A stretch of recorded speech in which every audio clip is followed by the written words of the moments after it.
So today we're going to be going over combining a shoulder cactus with external rotation. So essentially we're working on combining the wrap of the scapula with our rotator cuff strength, which is really important for having good stability in the overhead position. So we're going to get into our shoulder cactus position where the block is at sort of a 45-degree angle. And then your arm is out to about 90 degrees to the side, right? So I'm not super high, I'm not super low, it's at that 90-degree angle. And you're gonna get your comfortable shoulder cactus, right? So you're wrapping your scapula around or rocking it, drawing this little hemicircle motion, squeezing through the armpit. Your head is resting.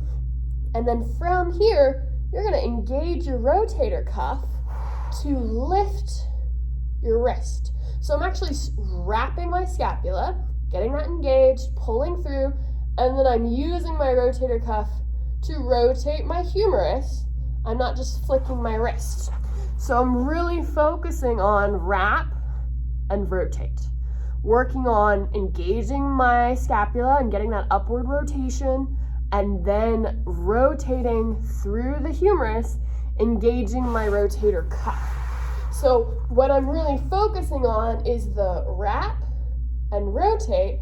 It's a 1, 2, and then you're gonna relax and let everything settle in between each rep. So wrap, rotate, hand comes down, scapula comes back forward. Rotate, and come up.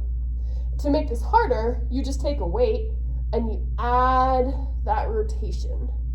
So you work on just making this a harder lever.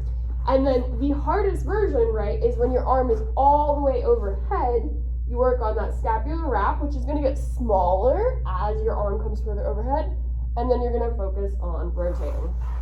So this is what it looks like more from the side. My arm is very high, scapular wrap,